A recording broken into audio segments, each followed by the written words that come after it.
Welcome to Tables, Lists, and Chairs. We're back for another episode of TLC. If it's your first time here, here's how this show works. Each of us have made a top 10 list about a certain category, and today we're going to go through and look at all the picks together at the same time, and mock, and point, and laugh. And then at the end, as we do now, we're going to have a leaderboard, all the combined points, and we're going to see what is the definitive best pay-per-view opening match ever, because that's today's category. Best pay-per-view opening matches of all time. We're back with Ace Trainer Liam. It's me again. I still don't know why. Yeah, he's here. He's still here. He hasn't left. I've been Hopefully really he will well-behaved. at some point. Yeah. You know, at some point we'll get rid of him, just not yet. So, should we get into number 10? Yeah. 3, 2, 1. Oh, I like that one. I nearly added that to my list. Ooh. These are all good ones. Hey, look. It's Becky Lynch. It's She's back. Becky Lynch. It's also me praising something from Hell in a Cell 2019. That never happens. Yeah, that's crazy. It feels against the rules. This match is really good. Yeah, it is. It's them doing the first women's Hell in a Cell match again because they it up the first time. They f***ed it the first one, yeah. This match is really good. Yeah. Becky Lynch having one of the better matches of her year-long reign, I think, against Sasha Banks, who's known to have a good match. Sasha fully showing why she's money. Yeah, right? Money. Money. Yeah. Money. The men's Rumble match from this year. Which will be known forever as the rise of Gunther. Yeah. Oh, this was a showcase for anyone that doubted, who's that Austrian guy? I don't think he's very good. Oh, he is. He's one of the best, if not the best. You can always tell when WWE's behind someone when they have them break a Rumble record. Yeah. And him being the new longest run in a Royal Rumble match, that's a big stamp of approval. Is he 100%. the longest ever now? Longer than Bryan in The Greatest, or? Well, according to the comment section on our videos, that match doesn't count. Oh, yeah, well, that's fine then. I agree with that. It's true. For me, this one is one of the best, debuts they've done. You just don't look at anything that happened afterwards. Yeah. You just look at this night, because this night was awesome. You get all the crowd that knows who Taz is, and everyone just goes like, oh my god, he's here! And then he wins, and he breaks Angle Streak, and it's awesome! Just don't look at anything that happened afterwards, which is why it's number 10. But this is one of the best, most effective debuts that they've ever done. This night was awesome. 3, 2, 1. Oh! What you got? Ooh! Okay. I cannot read. Christian Shelby B from TLC 2009. I'm surprised this is actually as low as it is. There are others I just like more. But I will very much, attest that this is one of those matches where it's the best kind of wrestling for me. We knew it was predictable. We absolutely knew with the stipulation of if Bryan beats Triple H, he's going to be in the main event and probably go for the title and win the title. And we all knew he was going to win. But Triple H did a fantastic job in that match of making us think they wouldn't. This is WWE. Oh, they might. Yeah. And considering they've done it all of 2013 to just be like, nah. There's always a chance. Yeah. I don't think it's too much to say that there was some Kurt Angle level near falls in this match. There were moments where I was like, I can't believe, oh no, he's still in it, yes. Yeah. Great, Matt, love it. This one I loved because I was obviously super excited for this show for a different reason. But I think this show is actually just a really good show on its own. And this match as well was really cool because you had a lot of new guys going for the Money in the Bank briefcase, which you don't typically see, particularly in this kind of thing. You had Daniel Bryan winning, which was really cool. I really wanted Wade Barrett to win at the end, and I thought he was gonna, but I was still really happy that Daniel Bryan won. And it was just a really fun showcase match, and it was like, oh, cool. I didn't expect that much going into it, but I came out with being like, damn, that was really fun. It's one of my comfort matches. Yeah. I put that match on when I just want to watch a fun ladder match. Yeah. I do think if you want to show someone wrestling, start with something like that. That is my era. Look at this. Nostalgia. Nostalgia. Yeah. This match is so awesome. They went in the weeks leading up to this on ECW, shows you what kind of fan I am. They said, let's just go steal the show. And they just went, yeah, okay. And then they did. This is gold standard Shelton Benjamin, This is gold standard Shelton Benjamin versus Christian for the ECW Championship at the back end of 2009, like a month and a half before they killed the title. And this, to me, is a perfect encapsulation of why Christian was the only reason to watch ECW for the last year of its existence. 3, 2, 1. Da-da. Ooh. Right? I can't you draw. You drew a little ladder. Look at that. That's a ladder. Effort. It's not a fence melting. That's crazy. This match is, to me, what the IC title should have been around this time. It was just people going out there and having really great matches. In the opener, it's a last man standing match that's actually really fun. You get some funny moments where Kevin Owens goes over the announce table, puts his hand right in Michael Cole's face and breaks his glasses. My glasses. Which just hits home for me. Yeah. You know, I just like that. Yeah. But this to me is exactly what the IC title should have been around this time. And it's a shame that in a year where this is the type of match you were getting, it ends up on The Miz 3 months later. And then people like to say that that was good. Seth Rollins and Brock Lesnar. This match I did not expect to be the opener of Mania No one did. 35. No. No one expected this to be the opener, and I'm very glad it was, because I think there were 3 big matches on this show that I really wanted to go a particular way. That being the women's triple threat, really wanted Becky to win. Kofi Mania, really wanted Kofi to win, and I really wanted Seth to beat Brock here. And on that show, we got all 3 of them. What? Crazy, giving the fans what they want. But this one was a classic case of Brock being like, well, I'm not going on last, so I'm going to go on first. And it was so much better for it, because it was a really hot start to the night where everyone went, oh God, the Brock matches now. And then it was stop, stop, stop, Yeah, oh, F5, stop, stop, it was stop. quick. And then it was quick, Seth wins, and everyone goes, hey, we're in a good mood for Mania. We've got another 7 hours to go. This one doesn't need a lot of explanation because it's a ladder match starting WrestleMania, which is always the way to go, to be honest, except for the one that I just mentioned.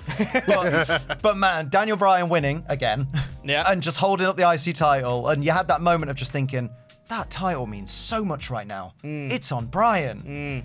You know, and then... And then... 3, 2, 1... We were 1 away, man. We were 1 away. Oh, it's so close. We were 1 away. I wanted it. I wanted it real bad. It's awesome. Really fun. Some sickening bumps. Oh, God. But great winner. Feel good moment. Was awesome. This. Luke Harper. He's really, well, he was really freaking good. Yeah, man. WWE did not know what they had with Luke Harper. And this was Dolph trying to show you how good Luke Harper was. And meanwhile, Hell in a Cell, the second Hell in a Cell match on my list, in fact. It's the first proper tag team one. Like, you'd had multi-man Hell in a Cell matches, all of them, in fact. Yeah. But you had, like, the McMahons versus Big Show, or the McMahons and Big Show versus DX and stuff like that. But in terms of just, hey, we're going to have a tag team championship match with the 2 hottest tag teams having the best tag team rivalry of the year inside Hell in a Cell, they gave it to you. 2 of the best tag teams of all time. Yeah, this was a legacy-defining rivalry for both teams, because honestly, before this, you look at what the Usos were doing on TV. Like, the Usos were on TV for almost 4 years before they won the tag titles. They didn't have a lot going for them, and they didn't have a whole lot of rivalries on TV with people before the New Day rivalry. And then all of a sudden, it was the Usos and the New Day, and they were forever tied together and continued to be for years afterwards. And they had the biggest blow-off match possible, and another example of a Hell in a Cell match being properly used to end a feud. 3, 2, 1... Yay! Becky Lynch is back. Oh, And one it's a away! one away again. In Gosh the darn it. cell. Man, yeah. We actually did have good cell matches. Yeah. At some point. Once upon a time. Right? Yeah, we did. This was perfect. I think this was the first one where they did the kendo stick trap in the corner. I was all over that. Like, They haven't done it as well since. No. Everyone's trying to replicate it, just doesn't work. You put the Usos in there, fantastic, one of the best teams of all time. Can't wait for them to eventually get back together. Put the New Day in there, one of the best tag teams of all time. Can't wait for Big E to get well. Get well, Big E. And then Hell in a Cell, everyone loves that stipulation when it's done right, and they did it right. Echoing what you said earlier, this was a great opener, a great way to do Hell in a Cell, doing it right the second time and being like, we'll do the first ever women's Hell in a Cell match again. These 2 are wonderful performers. They've got great chemistry together, and they showed exactly why they deserve this spot. It was great. And then this, I think, potentially a bit lower than I expected it to be on my list. I was going to say, yeah. Because when people think of like quintessential pay-per-view openers for WWE, Kurt Angle and Rey Mysterio is very often one of the ones that gets brought up. Oh, it's such an easy pick. Yeah. It's so fun. Yeah. You start off SummerSlam with a bang. Rey Mysterio was still very fresh to the audience at the time, and Kurt Angle's Kurt Angle. It's a very fun mix of styles and everything.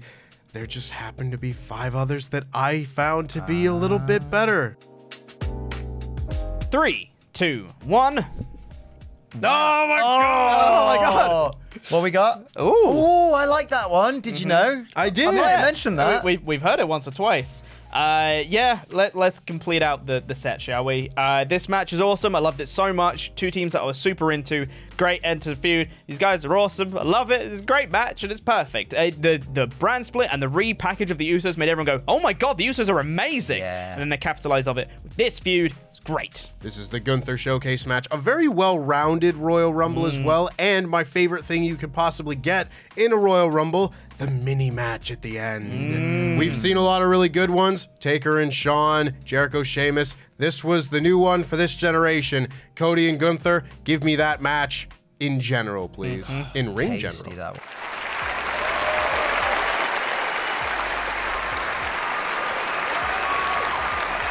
Hey, he's done it. Ring General. I've completely forgotten what I put. It's this one. It's Rey Mysterio and Ziggler putting on an absolute banger because it's Rey Mysterio. It's Dolph Ziggler. He's really good, did you know? Find it, go watch it because it's really good. 3, 2, 1. Blammo. Oh, I like that one a lot. Yeah, well, yeah. I'm just really happy this one. This is so much more positive than the worst Survivor Series. Yeah, I mean, oh god, yeah. Because we came out of the recording of the worst Survivor Series one, and Liam was like, man, wrestling's dumb, isn't it? And I was like, just wait till we get to recording a best of. Then we'll come out and go, wrestling's awesome. Yeah. This is one of those matches that makes you go, wrestling's awesome. I've been watching wrestling for about a year at that point, and this just made me go, oh, you know what? I really do like this wrestling malarkey. This is nice. I can watch this more. Yeah, this is a real feel-good match where you just go, oh, these wrestlers are real good wrestlers, aren't they? One of my favorite B pay-per-views of all time, in no small part to this match. To open your pay-per-view with The Undertaker coming out for his WWE Championship Elimination Chamber match. A match that also featured Triple H, Edge, and Jeff Hardy, and also Vladimir Kozlov and Big Show. This match is so fun. Like, whether it be Edge getting eliminated in like 2 minutes and spending the next 3 minutes just being like, no! Yeah. And doing the slow walk to the back as he's realizing what's just happened. And then having a new WWE champion to be crowned in a match with Jeff Hardy, Triple H, and The Undertaker as the last 3 who could all seemingly win. Of course, it ends up being Triple H because of course it does. Of course it is, yeah. But at the time, I really liked Triple H too. So I wasn't that upset by it. It's just a fantastic match. And pairing this with the one that came later in the show makes No Way Out 2009 one of my favorite pay-per-views Such a to good rewatch. story throughout the show. It's such a great show-long story, and it starts with this match. Guerrero and that man. Yeah. I don't know what his name was. I've forgotten. Honestly, they can put on banger after banger after banger. You know this. The Radicals were great, and then when they're against each other, it's even better. And they put on bangers when they're given time, and that's what they got here. 3, 2, 1. Oh, man. Ooh, this is a lot of oohs in this Yeah, one. it is a lot of ooze. I have this match a bit higher than you guys. I loved this match so much. Not just because it's the Gunther Showcase match and because Cody coming back was awesome and winning and all that stuff and the little mini match at the end. I loved all of those things. And I loved the Logan Paul Ricochet spot. That was really cool. Who's Logan Paul? Logan's Ball and Ricochet. But what I loved more than anything was the catharsis because the last year's Rumble was so and you go, yeah, Rumble's a back. I really hope you haven't jinxed the 2024 Rumble. Yep, Both of them. I might have done that. So if it's bad, you're welcome. I didn't want too many of the entries on my list to be ladder matches or be WrestleMania matches because honestly, there have been a lot of really good WrestleMania openers that could have filled up like at least 2/3 of this list. Same, so yeah. I kind of pick and chose what I thought were my favorite ones, and this is such a star-studded excellent Money in the Bank ladder match. WrestleMania 23, you got Punk, the Hardys, Edge, Orton, King Booker, Finlay, Mr. Kennedy. That is an all-star lineup, and they just have huge moments. It's the first Money in the Bank match in front of a huge audience, because all the WrestleManias before that had Money in the Bank were in arenas. This was in Ford Field in front of 80,000 people. So you get like a real sense of grandeur to this match. And then it's just awesome. You have Jeff Hardy killing Edge with that one spot. It's in all the don't try this at home things. It's a really, really good match. Shame what happened to Mr. Kennedy. I really like Shelton Benjamin, did you know? He should have been a world champion. Yeah. And if you watch this match, you will learn why. Because he's one of the best. He's really good. He was in there with what I consider to be like peak Jericho. This was a great era. This just has so many like amazing moments in it, counters of counters of counters and stuff like that. I love stuff like that, where you have no idea who's on top until the sequence is done. It's great. 3, 2, 1. Oh, you coward! I know. coward? I was wondering what you were gonna do, Pete. What? You chose wrong. What do you mean I chose wrong? I know what you chose. You know what you did. For me, it's these two matches are quite obviously 1 and 2. And I me, think I it's agree. it's personal preference as to which one you prefer. But goddamn, this match is awesome. And it has the show-long story with Brett in the main event as well. And these two guys showing like, oh, this is why they're like the best wrestlers possibly ever. Like, these guys are fantastic, a fantastic opening match. And it is, for the longest time, and maybe still, this still might be true, the best WrestleMania opener of all time. So the correct number 2 choice. No, it really is personal preference. I've talked to a lot of people who consider this like one of the best WrestleMania matches of all time, and fair play to them. Triple H has not had a great track record, in my opinion, of both WrestleMania matches and just big singles matches in general. But this is one of the matches where he sort of plays to Bryan's style, and they have one of the best opening matches I can ever recall seeing, one of the best WrestleMania matches I can ever recall seeing, one of the best Triple H matches I can ever recall seeing. Yes. Yeah, 100%. And you, Liam, said earlier, there was still a little bit of doubt in everybody's mind, because like, we'd all been watching. This wasn't the plan. We didn't have to have Daniel Bryan in this main event. What if this was the long con? Have the Evolution 3-way and the main event of WrestleMania. What a moment, brother. But no, thankfully we got the correct answer to the Daniel Bryan storyline. Fantastic match to boot. I went with an amazing dynamic of the current tag team champions opening WrestleMania one-on-one. I love this because Ray and Eddie, right? This is no Halloween Havoc 98, but it's Ray and Eddie. 97. Oh, I'm so sorry. Take it again. What? Take it again. All right, we'll cut it out. This is no Halloween Havoc 97. 97. Well, now it has to stay in. I know. It's Ray and Eddie. Ray and Eddie know how to put on an absolute banger every single time. And they just have perfect chemistry because they were besties, and for good reason, because look at them both. Why would you not be best friends with each of those? 3, 2, 1. Wow. Yeah, I that's didn't fair. pick it at all. Ooh. Whoa. You just realized. You didn't pick that one. Yeah. I think you've just gone down in Tempest's favorite person's list. 1,000%. Yeah. Listen. I'm out of the list. Yeah. Listen, I'm just more disappointed in you, Pete. Not because you've chosen the right or wrong thing, but because we didn't match on anything in this list. Man. And we could have had the final 2. I know. It would have You been two great. Call yourselves friends. Yeah, but also, that's not the game, Tempest. I'm not doing this to match with you. I'm doing it for my list. So, back off, all right? Jesus. Why is it some better than people. Owen Brett? Because I love Daniel Bryan. I don't have a personal investment in that one. That is just an objectively fantastic match. And that was before I was watching wrestling. This, I f***ing love Daniel Bryan and still do. But this storyline for me was like the most cathartic thing because I was like, well, this is the man that I want. And for the longest time, I've been denied it. And if they had done all of this intentionally, you know, that was it's always the plan to have Bryan in the main event. If they'd have done that intentionally, what a story. But they didn't do that. But then they did it anyway because we told them to shut the f*** up and give us what we want. So then they finally did it. Daniel Bryan being in this opener with Triple H and us going, oh my God, they're doing the thing we want. This is incredible. It's such a fun match and so many near falls where you said in that moment just going like, oh no.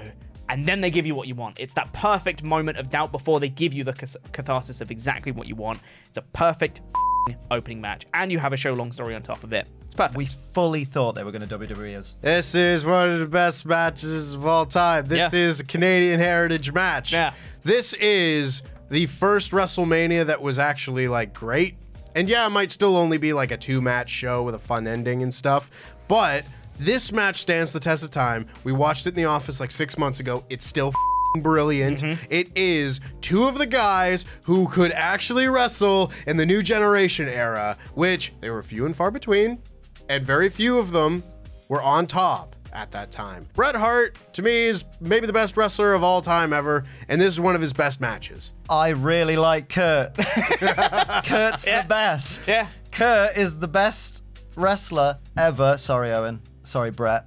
But Kurt is best. Kurt can have a good match with some of the worst wrestlers, but at this event, he was in the ring with another one of the best. To me, this is wrestling. I think the 3 best wrestlers in WWE history are Bret, Kurt, and Daniel Bryan. Yeah. Ooh, yeah. Yeah. Perfectly represented at the top of our list. I love it. Now that we have gone through our list, it's time for the leaderboard, for the results. I've been handed this very official piece of paper, which has the results on. So our top 3, here we go, of the best WWE pay-per-view opening matches of all time. In 3rd place, with 19 points, Bret versus Owen from WrestleMania 10. Me, Liam. Oh, and I do it again, baby. In 2nd place is Daniel Bryan versus Triple H from WrestleMania 30 with 21 points. And in 1st place, with 22 points, it is Rey Mysterio versus Kurt Angle from SummerSlam 2002. Yes! My boys! I can confidently say that's a pretty solid top 3. Oh. Pretty good top 3 right there. If you're going to watch any of these matches, watch those 3. Oh, why not? If you've run out of content to watch today, go watch those 3. Yeah. They're mint. Why not? Thanks for watching this episode of TLC, but that's not the end, because right now on our Patreon page, we've got something special for you. A Patreon exclusive episode of Tables, Lists, and Chairs, where me, Tempest, and Liam rank our 10 best one-time world champions ever. Plus, you can get early access for the next episode of TLC, where we'll be giving our top 10 best wrestling entrance themes ever. So join Patreon today at patreon.com/WrestleTalk and get your Patreon exclusive episode and the next episode of TLC right now. Subscribe to know when more content goes live here, like the video, and we'll see you soon. Jam that jam.